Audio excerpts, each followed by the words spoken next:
Good morning friends. So welcome to the prelims booster session.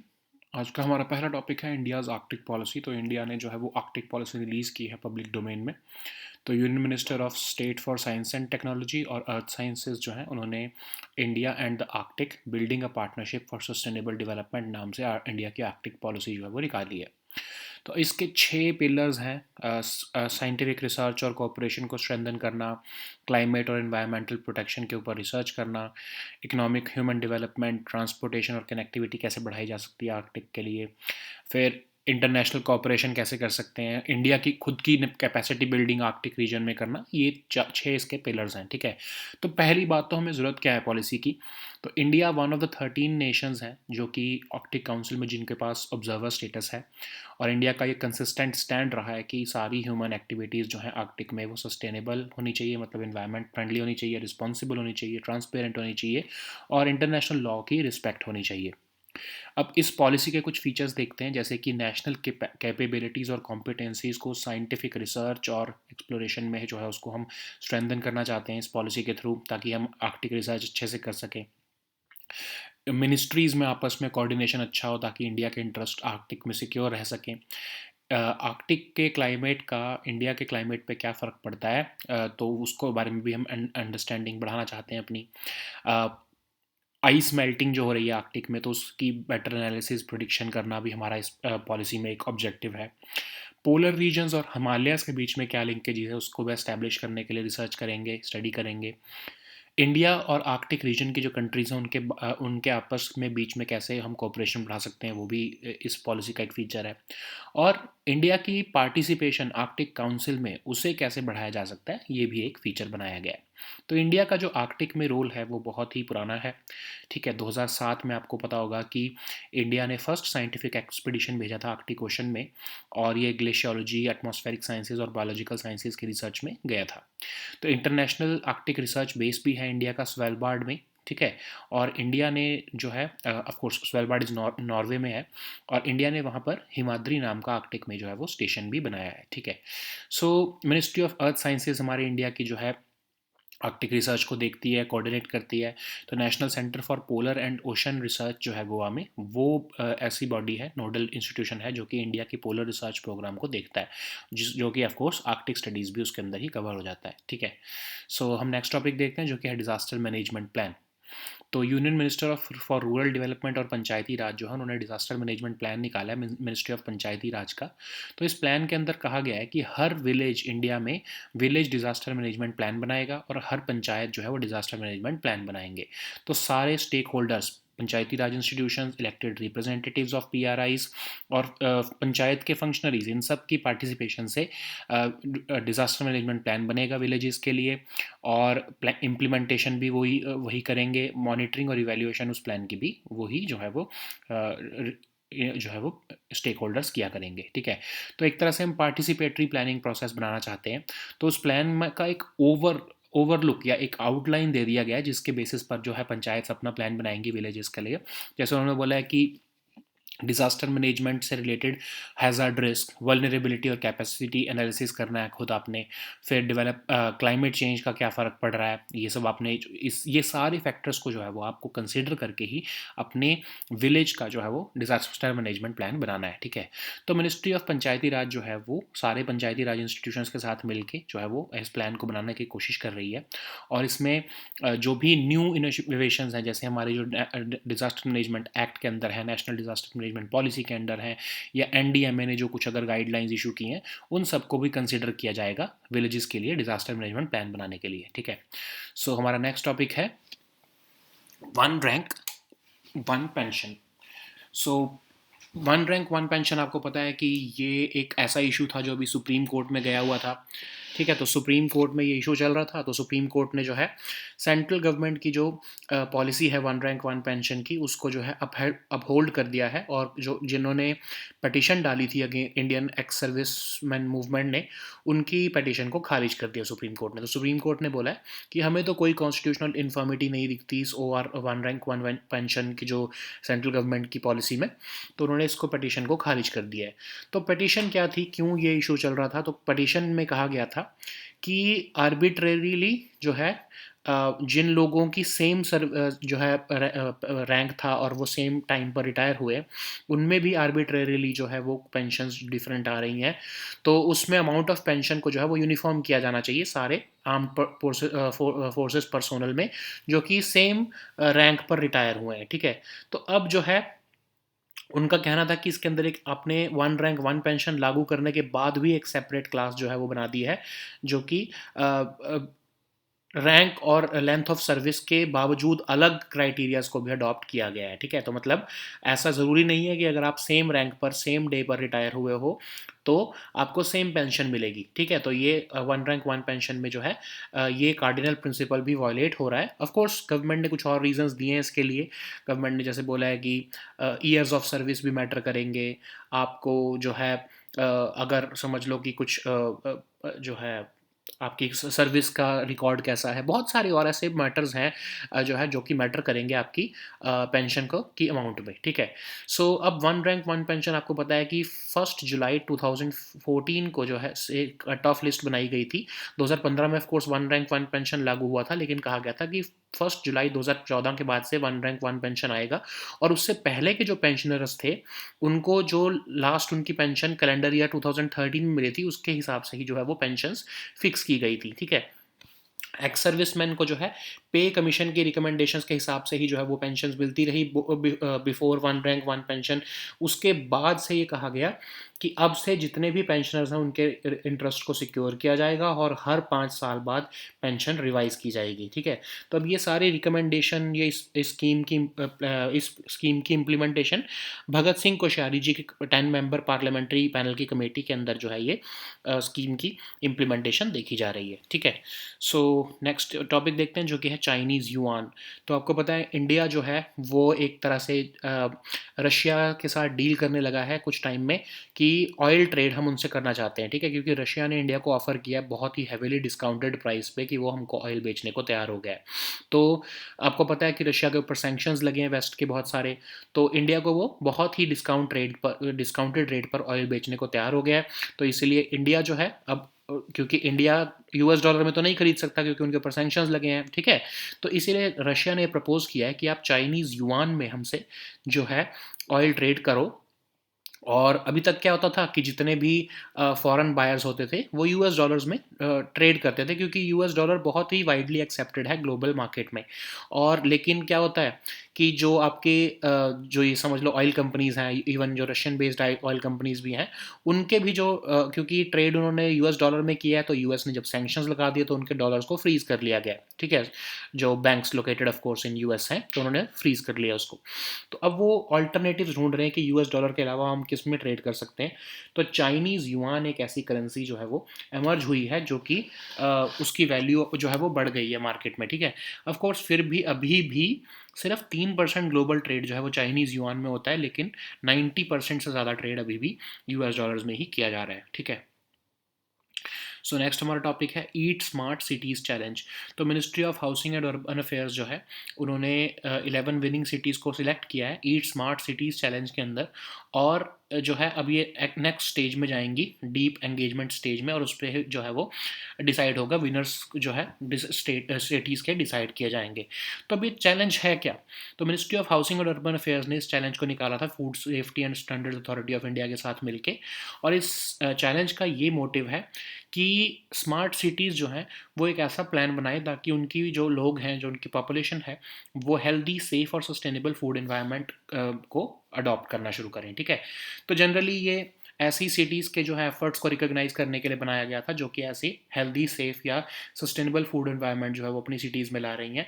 तो खासकर जो cities या कैपिटल्स या जो है स्मार्ट सिटीज़ जो कि जिनकी पॉपुलेशन 5 लाख से ऊपर थी, तो उनको वो एलिजिबल की गई थी, उनको इनवाइट किया गया था इस चैलेंज के अंदर पार्टिसिपेट करने के लिए। नेक्स्ट हमारा टॉपिक है ई tourist visa.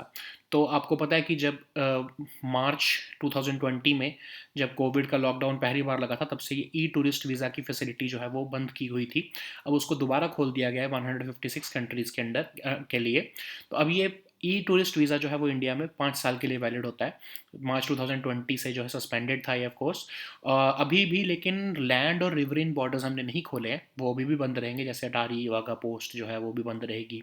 Of course special permission से जा सकते हैं, लेकिन ई वीज़ाज जो हैं ऑफ कोर्स वैसे भी हम जो है पाकिस्तानी सिटीजन्स को ई वीज़ा नहीं देते हैं, ई टूरिस्ट वीज़ा नहीं देते हैं। और अफ़गान नेशनल्स, अब क्योंकि अब हमारा अफ़गानिस्तान की स्टेट के लिए अभी एक हमारा अभी कोई डेफिनेट प्लान नहीं है कि हमने रिकॉग्नाइज़ ही नहीं किया है उनको, तो हमने एक एमरजेंसी एक्स मिसलेनियस वीज़ा देते हैं अफ़गान सिटीजन्स के लिए, तो वो भी एक बड़ा कम्बरसम प्रोसेस है उनको अगर इधर का वीज़ा चाहिए हो तो पहली बात तो हमें पता होना चाहिए कि ई वीज़ा क्या होता है। तो 2014 में गवर्नमेंट इसको लेके आई थी। 2010 में हमने tourist visa on arrival scheme शुरू की थी जापान, सिंगापुर, फिनलैंड, लग्जमबर्ग और न्यूजीलैंड के सिटीजन्स के लिए। लेकिन उसको मर्ज कर दिया गया बाद में इलेक्ट्रॉनिक ट्रैवल ऑथराइजेशन के साथ, और उसके उन दोनों को मिलाकर ई वीज़ा फैसिलिटी निकाली गई। ठीक है, तो मिनिस्ट्री ऑफ होम अफेयर्स देती है ये ई वीज़ाज़ फॉरनर्स को, लेकिन ये सिटीजन्स ऑफ पाकिस्तान के लिए जो है वो अभी ये फैसिलिटी अवेलेबल नहीं है। और इवन फॉरेन डिप्लोमेट्स जो हैं उनको भी जो है ई टूरिस्ट वीज़ा नहीं मिलता है, उनको भी सेपरेटली जो है वो वीज़ा लेना पड़ता है, या उनकी जो प्रोसेस है जो वीज़ा का वो बिल्कुल ही सेपरेट है। सो नेक्स्ट हमारा टॉपिक है ICGS सक्षम। तो डिफेंस सेक्रेटरी ऑफ इंडिया जो है उन्होंने इंडियन कोस्ट गार्ड की शिप ICGS सक्षम जो है उसको जो है वो कमीशन कर दिया है। तो ये गोवा शिपयार्ड लिमिटेड ने बनाई है ये शिप, और इसमें ट्विन इसमें इसमें जो है वो आपका ट्विन इंजन हेलीकॉप्टर को कैरी करने का और 4 हाई स्पीड बोट्स को कैरी करने की कैपेसिटी है। इसमें दो 100 किलोवाट डीजल इंजन लगाए गए हैं।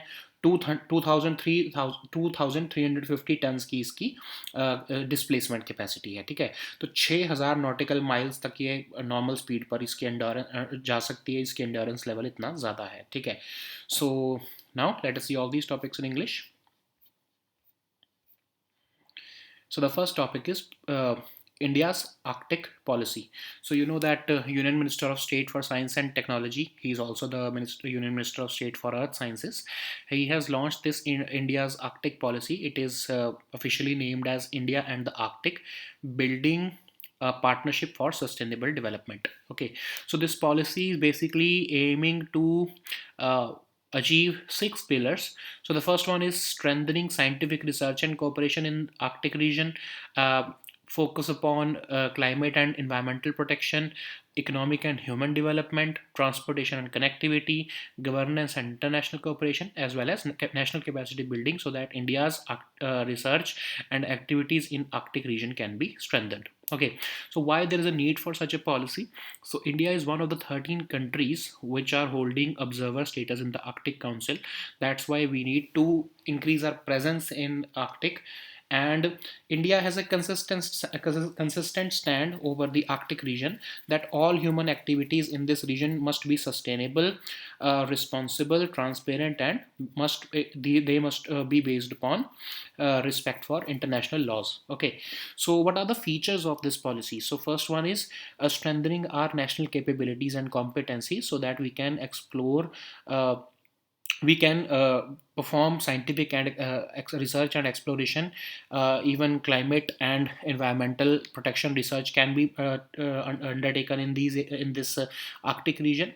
So we also want to coordinate with each other, that is interministerial coordination, so that India's national interests can be secured in Arctic. Okay, so we also want to enhance our understanding of the climate change that is happening in Arctic, and what could be its impact on India's climate, economic and energy security. We also want to better analyze and predict the implications of ice melting in Arctic, and how it poses a threat to India, or strategic threats that it could pose to India, or even economic opportunities that could open up with this melting of ice. Okay, so we also want to study the linkages between polar regions and the Himalayas, and we also want to explore we also want to deepen our cooperation with Arctic region countries. So India's participation in Arctic Council must also be increased according to this policy.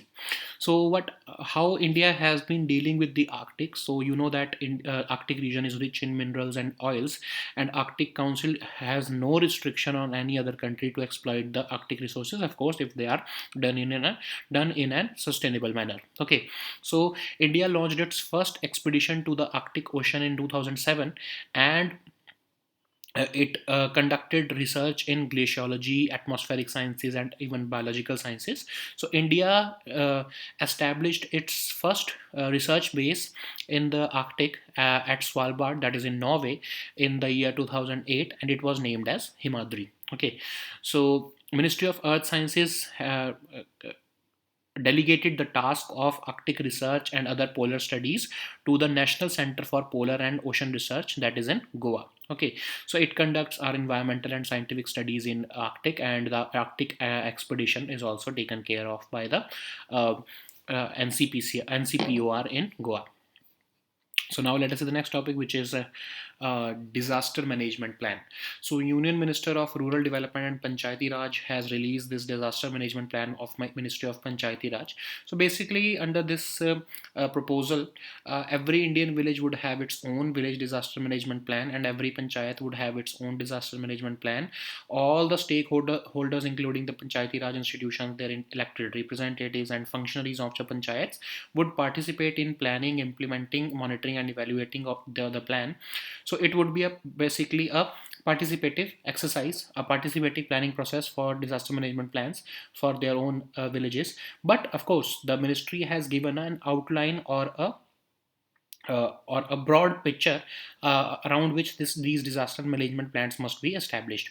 Okay, so they have said that uh, hazard risk management, vulnerability and capacity analysis, disaster resilient development and climate change action. So analysis of how climate change can impact that particular village, and mainstreaming of community-based disaster management plan of villages must be done. So all these areas are the broad areas which our villages must cover while preparing their disaster management plans, of course, in coordination with the Ministry of Panchayati Raj. Okay, so Ministry of Panchayati Raj has prepared this plan so that all Panchayati Raj institutions in the country, along with their communities, can be prepared for any disaster, and they have also taken care of all the new innovations and guidelines which have been covered under the Disaster Management Act, the National Disaster Management Policy, and even the guidelines which have been issued by the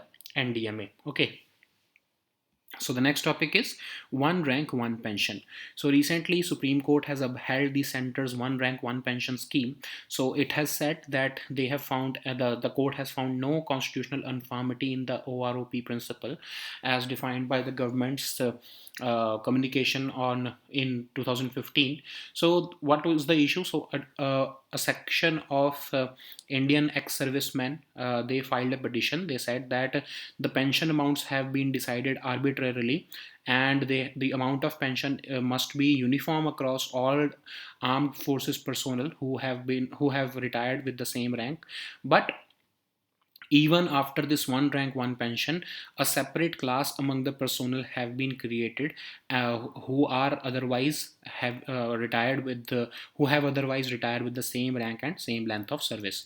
Okay, so the government has argued that there are certain other principles which they have taken care of, and there were certain other aspects which needed to be covered before uh, uh, standardizing or equalizing these pension amounts. So this one rank one pension was a very long period was a very old demand of the pensioners of defense services.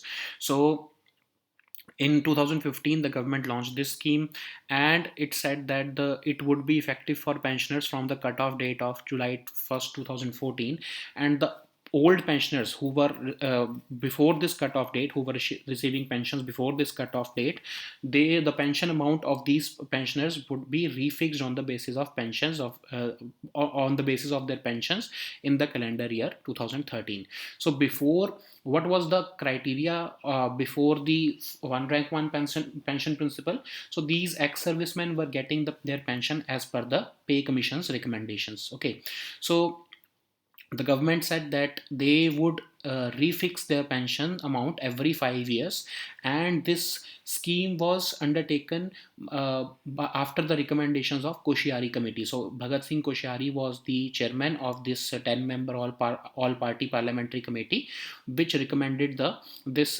implementation of this scheme, and they laid down the guidelines for this scheme. Okay, so now let us the next topic, which is Chinese yuan.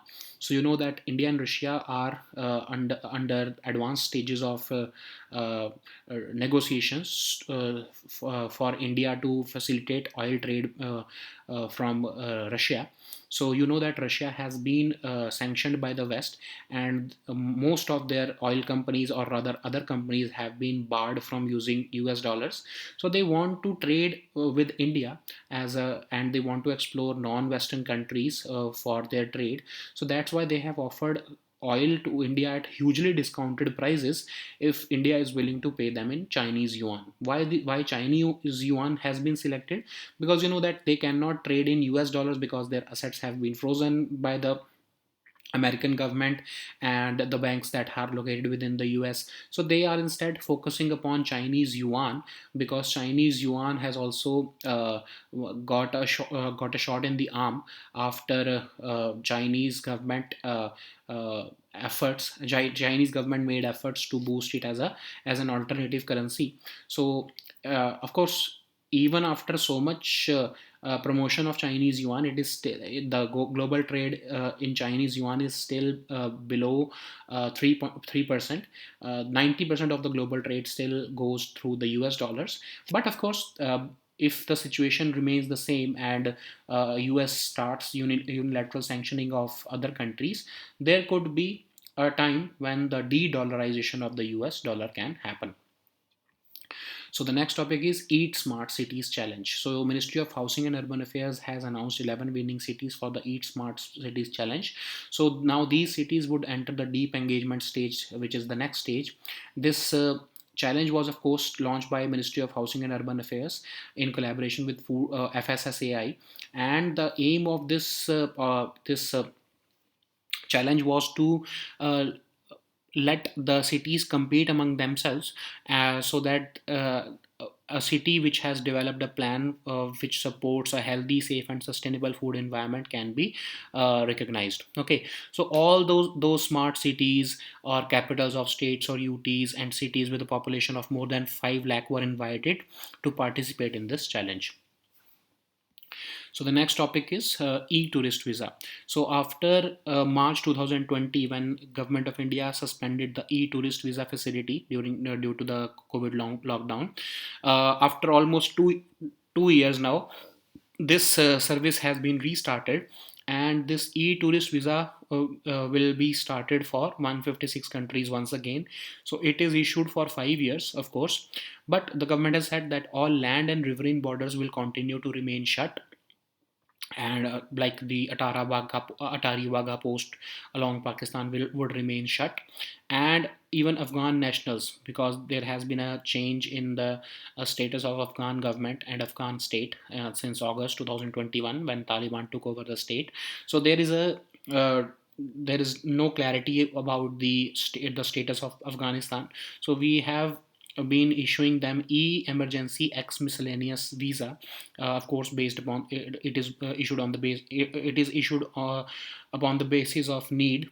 And what is e-visa? So e-visa is a facility which was introduced by the government in 2014.